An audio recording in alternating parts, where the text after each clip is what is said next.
chance po ako at hindi yung tatay ko ngayon. Ayaw kong malaman niya na alam ko na hindi niya ako tunay na anak. Bakit? Kasi po baka sigurado po mag-iiba yung hindi na kami magiging super close. Yung parang iba na. Nagtatrabaho siya tungkol sa yung para sa akin, siya nagpaaral sa akin. Ng high school sa probinsyang bumibigay ng baon sa akin, nagpapakain sa akin. Pero hindi niya naman ako tunay na anak. Ba't siya nagpapakirap ng gano'n? Tsaka yung awa ko, nandun yung paghanga. Aaminin ko dito sa loob.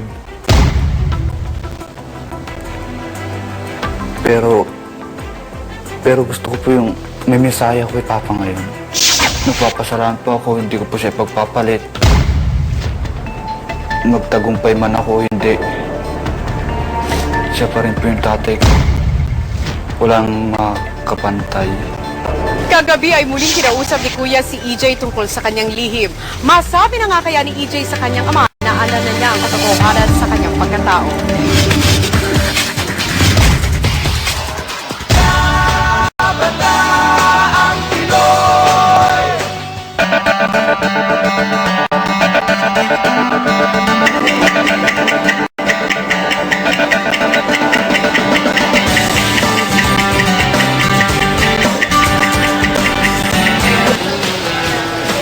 Kahit sa loob ng bahay ni Kuya ay kitang-kita naman na maaasahan talaga ang mga magulang na sumaklolo sa kanilang mga anak.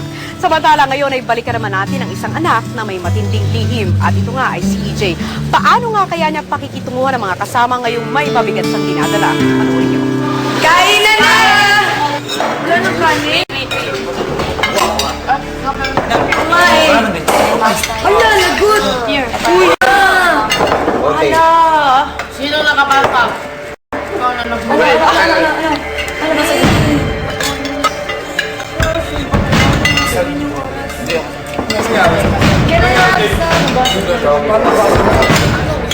I broke one.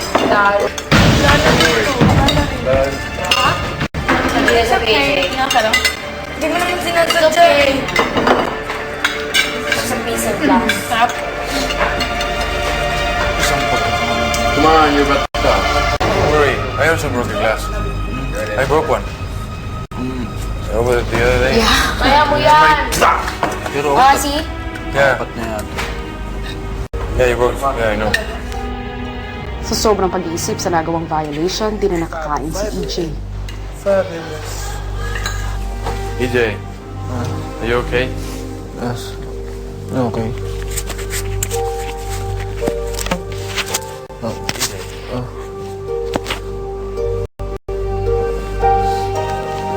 Sorry, I'm okay. I'm okay. Kumain na kaya yung mga anak natin?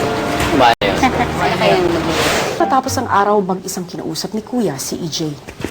Nung isang araw ay nabanggit mo sa akin ang pagnanais mo na maikwento mo sa iyong mga housemate ang tunay mong pagkatao. Opo. At ano ang pumipigil sa iyo para ikwento yon? Yung may palabas po. Tsaka malaman ng tatay ko na alam ko na. Gusto ko muna po sanang makausap yung papa ko tapos sabihin ko kahit sa buong mundo na yung tunay na pagkatao ko. Iniisip ko lang po talaga si papa. Gusto mong makausap ang iyong ama tungkol dito? Oo. Parang di ko din po kaya. Kailangan mong maging matapang sa pakikiharap sa katotohanan. Dahil kung hindi, ay patuloy ka lamang mabibilanggo sa iyong takot. Kung bibigyan kita ng pagkakataon na makausap mo ang iyong ama, upang sa gayon ay hindi ka na matakot na ilahad ang katotohanan tungkol sa iyong pagkatao sa iyong mga housemates. Usapin mo ba siya? Opo.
Sa pag-introduce pa lang kay EJ, marami nang humanga sa mysterious appeal ng Harry Crombie.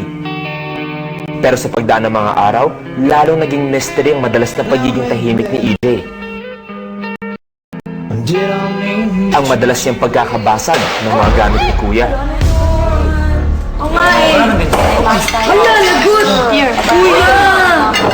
Behavior na napansin ng mga housemates.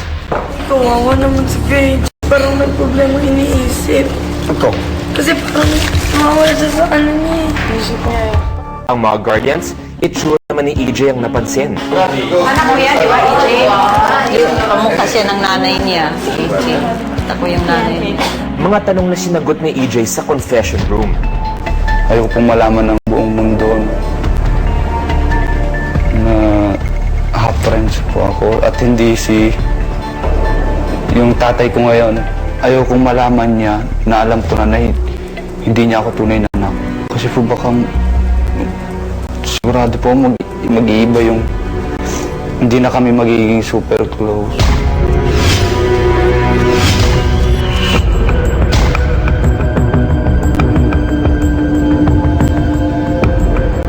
Linggo na gabi nang kinausap ni Kuya ang kinikilalang ama ni EJ. Iniwan po kami niyan ay Taleho po, pupunta nagtatrabaho muna po rito sa Maynila ho yan. Tapos umuwi ho sa amin na balak nyo mag-abroad po. Yan, nakakala ko po yung naka-abroad na ho siya. Yung pala nga ho, may kinakasama na ho ang iba. Bukod pa sa ron, iniwan lang ho kami ng mga anak namin. Elementary lang si EJ. Yung pinagtyagaan ko na lang ho, itinagod ko na lang po yung pag-aaral ng mga bata kahit pa paano. Kahit masakit po sa akin kalooban, tinanggap ko na po yun. Hindi po naman ako galit sa kanya. Ako'y tao lang naman eh. Kung yung Diyos ko yung nagpapatawad, ako lang ako tao lang. Pero kung sa akin ko, yan napakasakit po. Yung ginawa niya na mahal ko po ang anak ko. Gusto ko naman Kuya, maranasan nilang masarap na buhay kahit kaunti lang. Yun lang, makapag-aaral sila. Hindi naman ako humihiling ng ganong yun lang po. May sinabi sa akin si EJ. Gusto kanyang makausap. At nangako ako sa kanya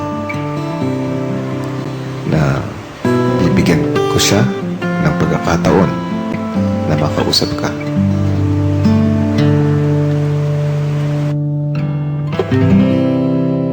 Nung isang araw ay nabanggit mo sa akin ang pagnanais mo na maikwento mo sa iyong mga housemate ang tunay mong pagkatao. Opo. Gusto nilang magkwento ako tapos tungkol sa buhay ko, kaya lang hindi ko alam po saan ko sisimulan. Hindi saan ko umpisahan po. Kasi ang unang-una yung, di ba, anak ako ng Frances. Tapos, yun, nagtatanong din sila kung ano daw lahi ko. Hindi sila naniniwalang Pilipino, pure Pilipino ako. Tsaka malaman nung tatay ko na alam ko na. Baka po kasi mag-iba yung pakikitungo namin sa isa't isa. Gusto ko muna po sanang makausap yung papa ko tapos about dyan, tapos sabihin ko kahit sa buong mundo na yung tunay na pagkatao ko. Inisip ko lang po talaga si papa. Gusto mong makausap ang iyong ama tungkol dito?